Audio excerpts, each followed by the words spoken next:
in the same level as all the European and American leaders.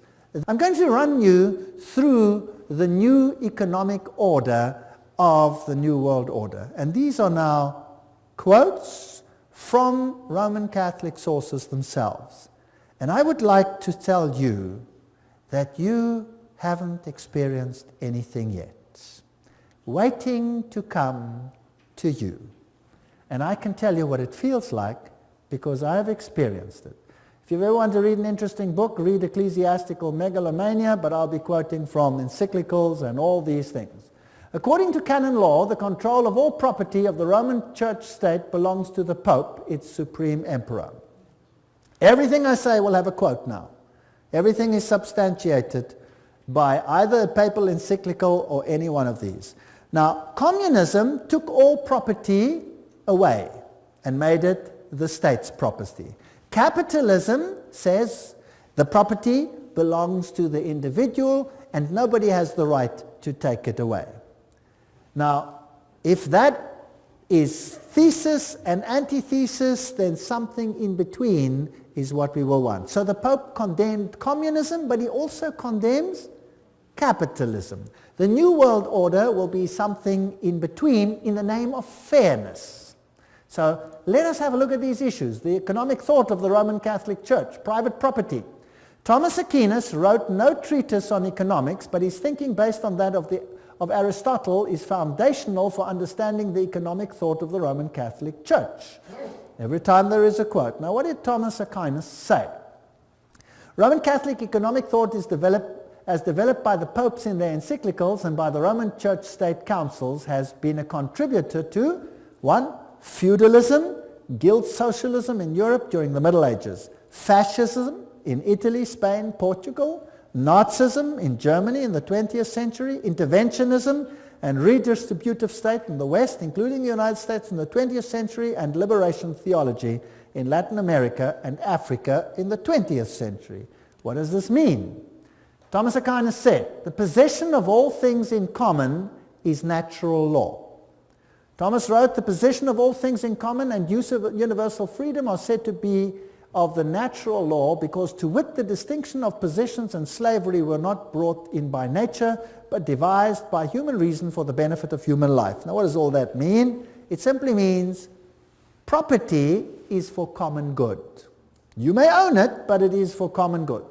The community of goods, wrote Thomas, is ascribed to natural law, not that the natural law dictates that all things should be possessed in common and that nothing should be possessed as one's own. So you may possess things, yes. But because the division of possessions is not according to natural law, but rather arose from human agreement, which belongs to positive law, they talk such drivel, it's interesting, never mind. Hence the ownership of possessions is not contrary to natural law, but an addition thereto devised by human reason. Let's continue. Thomas wrote, hence, whatever certain people have in superabundance is due by natural law to the purpose of succoring the poor. Okay, now we're getting there. You may possess things, whatever you possess, but whatever you possess more than you need is there for the common good of those that don't have. Does that make sense? Now what if you create two classes of individuals, the rich and the poor? Or what if there is a situation where you have two classes, the rich and the poor? You can go across the world and you can look at the rich nations and the poor nations, and you will find that the rich nations are all the Protestant nations. Have you noticed that? All the Protestant nations are the rich. Now what if you had a plan to disinherit them all, so that you would again be ruler and they would have to come and beg at your feet for anything like that? Now let's have a look at this, how this unfolds. For the purpose of succoring the poor. Because the goods of some are due to others by natural law, there is no sin if the poor take the goods of their neighbors. Thomas wrote, in cases of need, all things are common property, so that there would seem to be no sin in taking another's properties, for the need has made it common. Okay. Now, there's the aspect of sharing. If I see my neighbor in trouble, as a good Christian, I will help him out, right? Yes. But now we're looking at law. So if my neighbor has need, and who determines the need? He determines the need. I have need.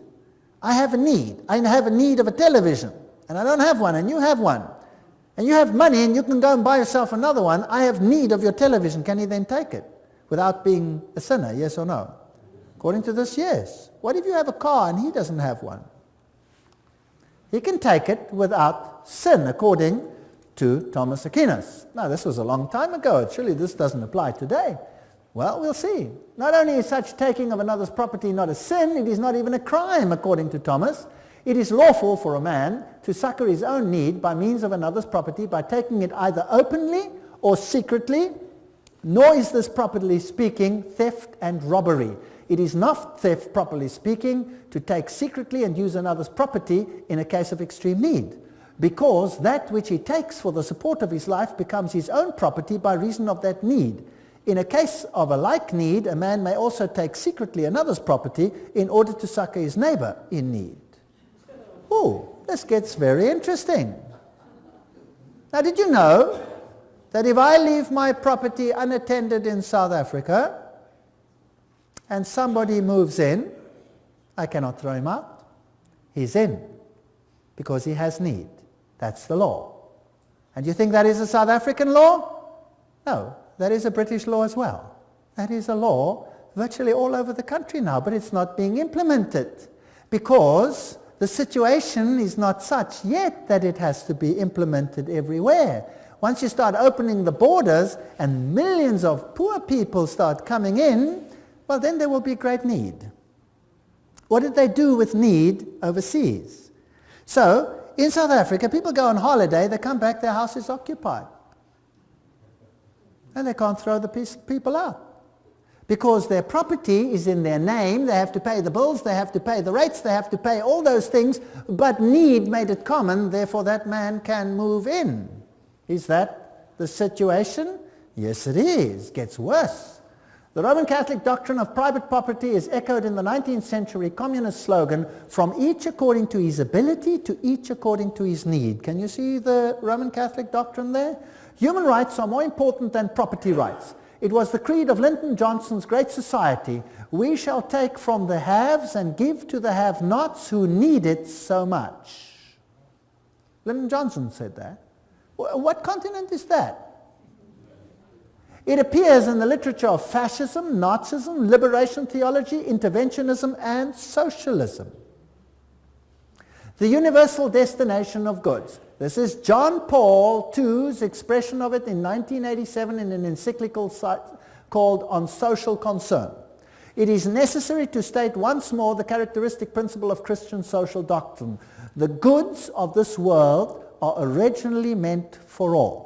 The right of private property is valid and necessary, but it does not nullify the value of this principle. Private property, in fact, is under a social mortgage, which means that it has an intrinsically social function based upon the justified precisely by the principle of universal destination of goods. Oops! What did John Paul II just say? He said that what Thomas said is what I say. You may have private property. The Roman Catholic Church is for private property. That sounds very nice. But it's never qualified that that property is only yours for common good. So one day you wake up and in your garden you have squatters. And you call the police and you say, hey, or you go out and you say, get off my property. And they say, let me alone or I'll blow your head off. Hey, you go to the cops, you say, cops, come help here, people are squatting on my land. Sorry, they have need. You have too much land anyway, live with it. Okay. Pope Paul VI made the point quite clear in 1967 encyclical on the progress of people. Each man has therefore the right to find in the world what is necessary for himself. This gets interesting. The recent Council, Vatican II, reminded us of this. God intended the earth and all that it contains for the use of every human being and people. Thus, as all men follow justice and unite in charity, created goods should abound for them on a reasonable basis. All other rights whatsoever, including those of property and of free commerce, are to be subordinate to this principle. That means if I have need of a manufactured good, can I take it? So now I'm driving my car, and we have a hijacking just about every 12 minutes.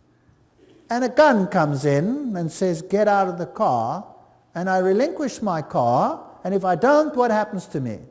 I get shot. The man has need of my car. It's gone. Finished. In my own church at home, we've had hijackings after hijackings. Even the pastor, they beat him up and tried to put him into the trunk of the car. They would have killed him. He managed to fight himself free, and off he went without his car. Do you think there's any big action to find these things? No, occasionally here and occasionally there. Do you think there's any big action when the farmers are killed and they move on to the lands? No, a little bit here and a little bit there just to keep people happy. But basically nothing is done, and the police hands are cut off. The law says that. There's nothing you can do. The other day, two cyclists were traveling along when they were hijacked by 5 gunmen demanding their bikes. So they took out, they were armed because they expect this is becoming like the Wild West, and they defended themselves, injured one, and got away. And guess what? The 2 cyclists are in jail. Yes, serving a sentence for injuring someone without need. They could have given them the bicycles. That would have solved the problem. You see how the law has turned upside down? Gaudium et Spes, the Vatican II Constitution, Pope Paul quoted, explains at greater length. If one is in extreme necessity, he has the right to procure for himself what he needs out of the riches of others. Now, who defines necessity?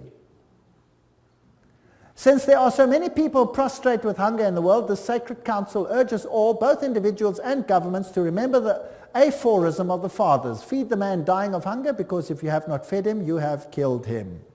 Therefore, because private property is immoral, all men, individuals and governments have the moral obligation to redistribute goods held unjustly by property owners. Have you heard of redistribution of goods lately? Have you heard of it many times lately? Yes, there is going to be a redistribution. All goods includes not just goods found in nature, but manufactured goods as well. John Paul II declared that all men must have access to those goods, quote, which are intended for common use, both the goods of nature and manufactured goods. I own nothing. Only on paper do I own anything. The state rules supreme. My life soon could be a misery. So if you are attached to your homes here in Canada, and this is the basis for the New World Order, if you are attached to your cars and your televisions and all these things, loosen yourself. Because soon they will be redistributed, and there will be nothing that the white or black or pink Protestant can do about it. And if some other suffers in the way, that is fair enough. The ends justifies the means. The redistribution will go as it should be. Rerum novarum. Who's heard of Rerum novarum?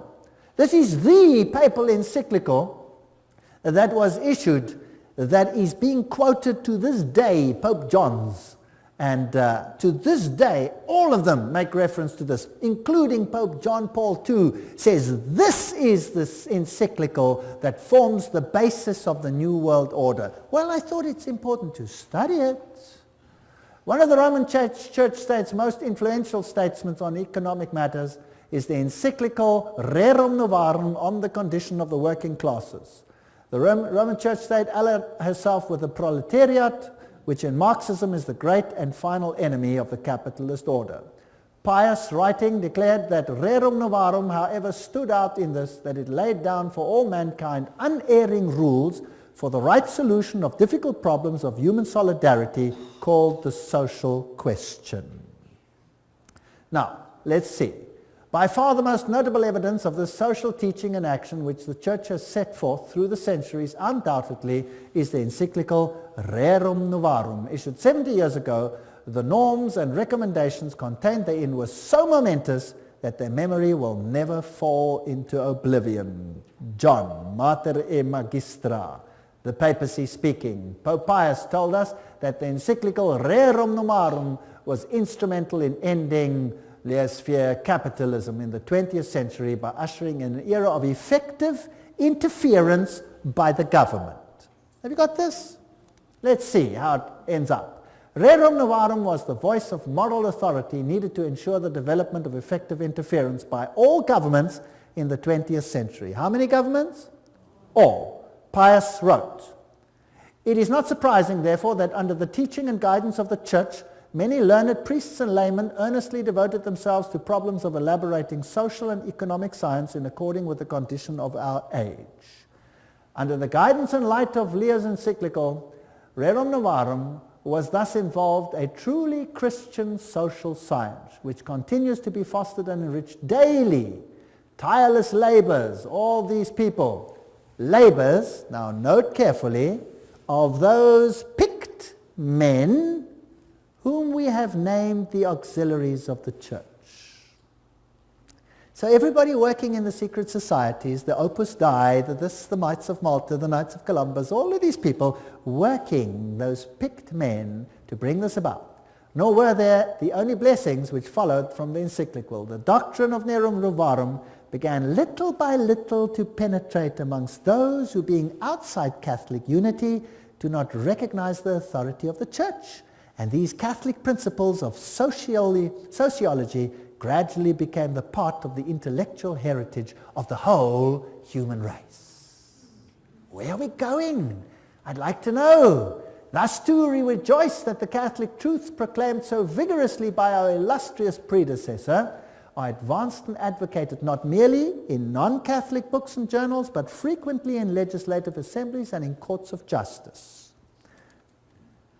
Those picked men whom we have named the auxiliaries of the Church who have been instrumental. This is John Robbins writing. Who are they? Under fascism, property owners may keep their property titles and deeds, but the use of their property is, as Leo wrote, common. Fascism is a form of socialism that retains the forms and trappings of capitalism, but not its substance. This is basically what it boils down to. When we speak of reform of institutions, the state becomes chiefly to mind, not as if universal well-being were to be expected from its activities. And what is the state going to do in all of this? The experiment with economic freedom, Pius wrote, must end, and economic life must again be subjected to planning and government. Who wants to control your economic life? Government. John Paul II wrote, in his Sollicitudo Re Socialis on social concern, it is necessary to state once more the characteristic principle of Christian social doctrine. The goods of this world are meant for all. Private property is under social mortgage. These are the things which will be controlled. He wrote, a faithful echo of the centuries-old tradition of the Church regarding the universal purpose of good. In today's world, wrote the Pope, we are faced with a serious problem of unequal distribution of the means of subsistence originally meant for everybody. Then came liberation theology, and Pius wrote an encyclical on atheistic communism, an age like ours, where unusual misery has resulted. Who created the misery? They created it so that they can create the solution which they want. So, in Africa, they elevate a few and suppress the masses. Then they turn it around and they create the situation that they want. They create communism, they create the chaos. Out of the chaos, they create the social order which they want. So the second reign of terror was supported by the papacy. Father Camilo Terres, who was shot in 1966, declared, the Catholic who is not a revolutionary is living in mortal sin. Pope John Paul II wrote in 1968, the Church does not hesitate to defend fearlessly the just and noble cause of human rights and to support courageous reforms leading to a better distribution of goods, including earthly goods such as education, health service, housing, and so forth. Now we come to human rights. What did we read about in the French Revolution? What's going to be the standard of the world? Human rights. You have a right to property. You have a right to anything that you have need of. We are convinced that the theology of liberation is not only timely, but useful and necessary. That's what the Pope says, not me. This is his words directly. John Paul II, letter to Brazilian bishops. It should constitute a new stage of the theological reflection initiated within the apostolic tradition. And then he refers to Rerum Novarum.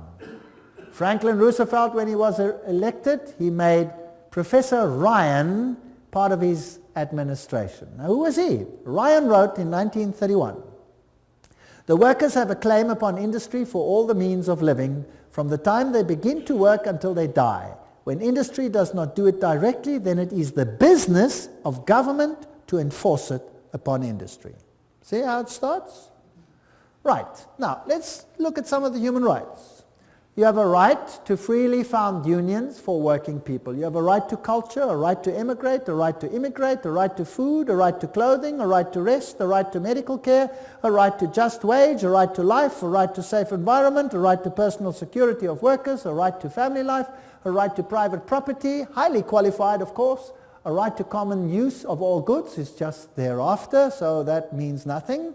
A right to work, a right to pension, a right to old age, insurance, a right to association, a right to security, a right to integrity, a right to social services, a right to strike, a right to choose a state of life freely, a right to found a family, a right to education, employment, good reputation, respect, appropriate information, a right to the upright, blah, blah, blah, protection of privacy, right for freedom, professional training, quality, right to adequate health care. Oh, it's laborious.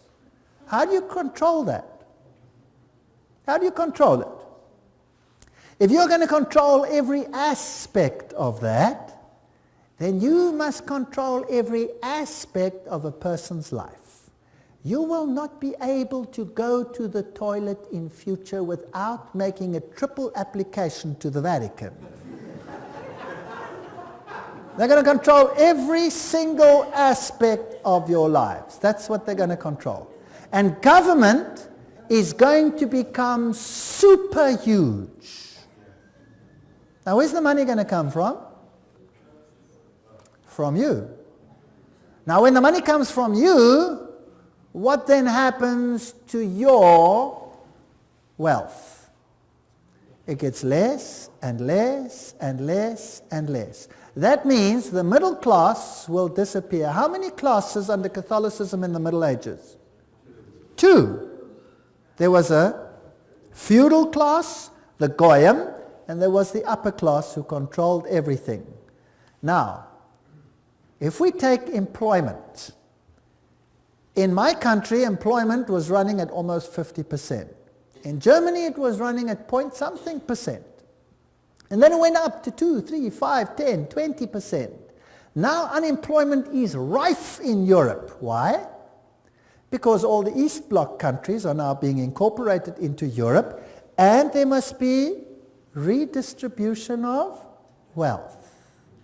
And so it's coming down, down, down, down, down. The recent surveys don't ask where you live. They say how many rooms have you got, how many people live there, how many this, how many that. When did they do that, and in what country?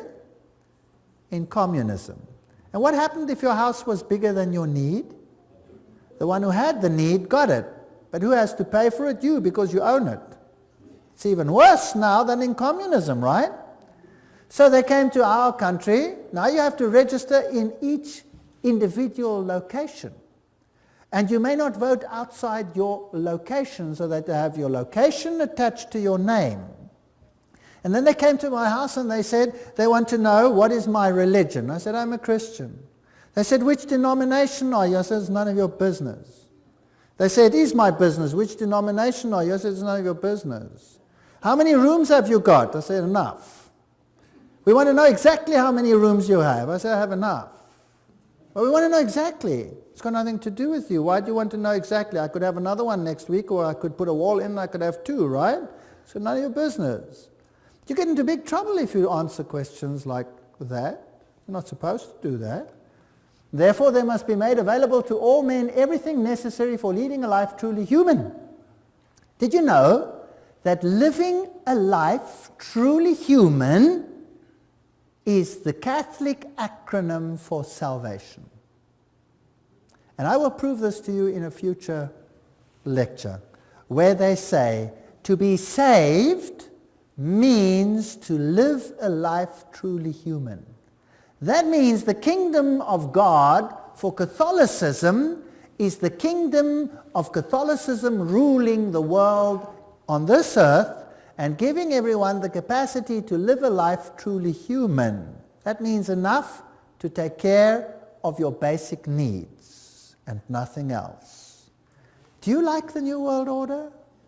Do you like it? Do you know what? The Bible calls him the man of sin.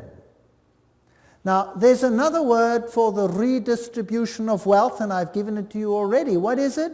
It's called theft. That's right.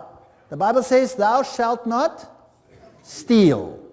That means thou shalt not take from one who has and give it to someone else. That's called theft. That's breaking the commandments of God. Is that correct?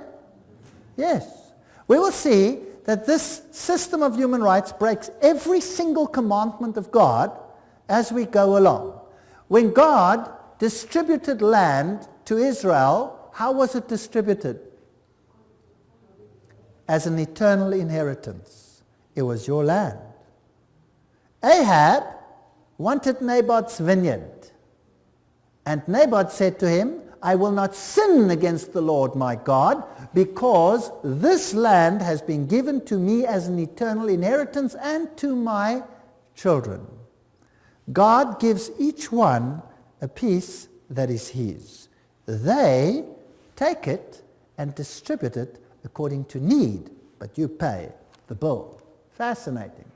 The complex circumstance of our day makes it necessary for public authority to intervene more often in social, economic, and cultural matters. The Second Vatican Council, that's what it said. So they're going to intervene at every level of your life. Lob von Gorbachev für den Papst. Gorbachev praises the Pope, and he says the Pope is right in his demand for a new world order. In 1991, the San Francisco Chronicle already said Pope calls for a new world order. Albert Einstein says, mankind's desire for peace can be realized only by the creation of a world government. With all my heart I believe that the world's present system of sovereign nations can only lead to barbarism, war, and inhumanity, and that only law can assure progress towards a civilized, peaceful humanity. Interesting statement, Albert Einstein.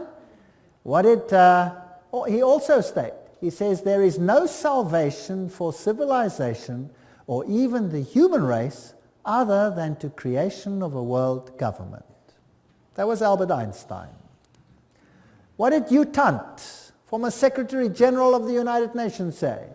He said, world federalists hold before us the vision of a unified mankind living in peace under a just world order. The heart of their program, a world under law, is realistic and attainable. What did Mortimer Adler say? World peace is impossible without world government. Winston Churchill. These are big names. I'm not talking about small fry. The creation of an authoritative world order is the ultimate aim towards which we must strive. Charles de Gaulle, nations must unite in a world government or perish. How do you do that? How about creating so much conflict that everybody will be willing to give up their sovereignty? Do you know what? In South Africa, I give these lectures to the public. The people are in despair. They are being robbed, driven off their land, they're being murdered. Our houses look like prisons. We cannot go to sleep without locking everything. In my very own little block, we've had murder after murder after murder, and robberies aggravating robberies, and nothing seems to happen. The police don't even care. They don't even come out because there is so much turmoil all over the place that they cannot even cope with it. So who cares about your little problem that you've just lost everything? Take it to the insurance and see if you can get it back. Irrespective of the pain. They come in, they move in, they take all your private papers, they burn them.